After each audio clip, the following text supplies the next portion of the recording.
Почитувани граѓани, почитувани медиуми.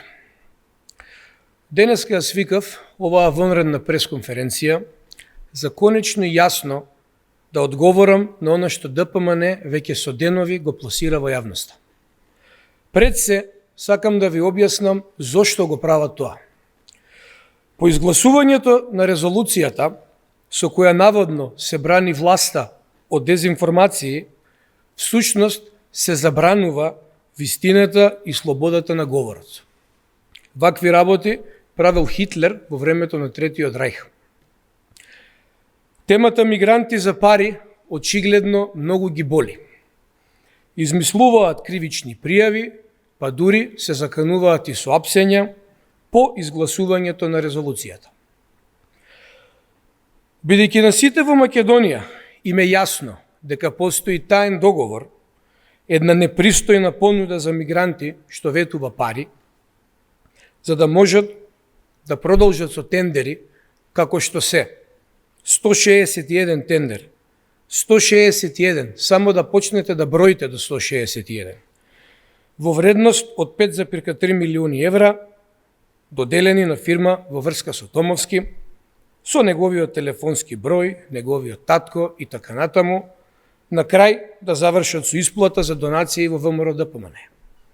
9 милиони евра за друга фирма со 2 вработени лица, формирана лани. Трета фирма со милиони евра тендери за само 2 месеци, поврзана веројатно со студенти на Мицковски. Алта банка и врските со СНС и Вучич, кои ги има ВМРО ДПМН. Верувајте ми, ова е само почеток на откривањето на сите криминално-корупцијски шеми и афери на ДПМН. Покрај сите податоци до кои дојде акт, нашата платформа Мицко МК секојдневно прибира нови информации. Граѓаните ни се приклучија во оваа борба против корупцијата и криминалот. Откако поднесовме пријави за овие предмети, настана паника. Знаат дека еден ден ќе одговараат. Затоа Мицковски брза со реформи во правосудството за целосно да го стави под свој канџи целото судство и обвинителство.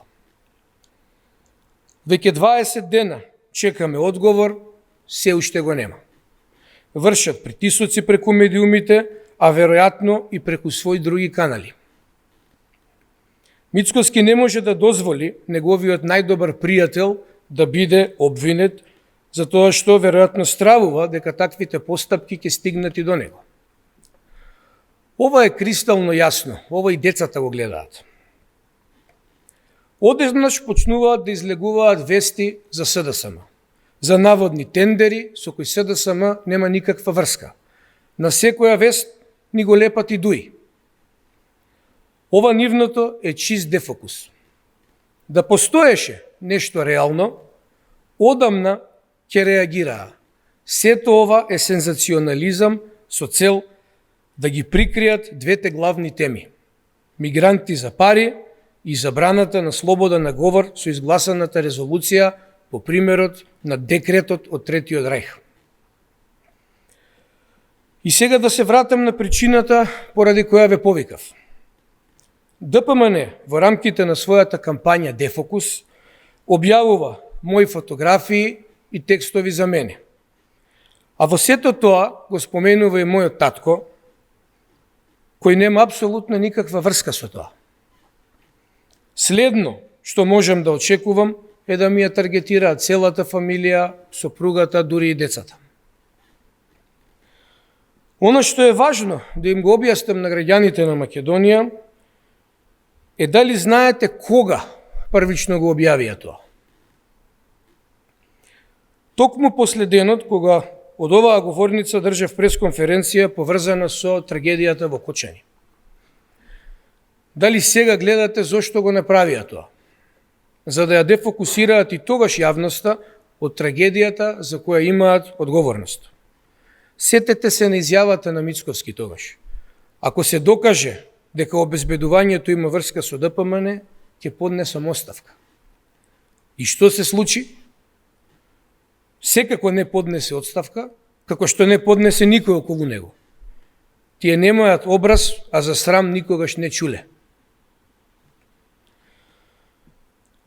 Она што се случи еднаш, и тоа пред 5 години, а не сега или пред неколку месеци, како што деновиве се обидуваат да го прикажат. Може да се види и на фотографијата дека сум многу помлад, послаб, но за тоа веднаш ја превземав целосната одговорност. За разлика од нив, за кои има еден куп материјали, јас веднаш излегов јавно и ја превзедов одговорноста. Дали некој од нив тоа го направи? Не. По сите нивни криминални афери, барем еден да се понесеше како човек и да превземеше одговорност, никој. Тоа е разликата помеѓу мене и нив. Со она што се случи, ги повредив само моите најблиски. Моите родители, моето семејство, децата. Ним ова најтешко им падна, а мене ми е искрено и длабоко жал за тоа. Ниту еден граѓанин не беше загрозен на каков било начин од мене, освен моите најблиски. Благодарен сум за нивната поддршка, која ми даде дополнителна сила и желба да бидам подобар, повреден и да се докажувам како добар човек со интегритет.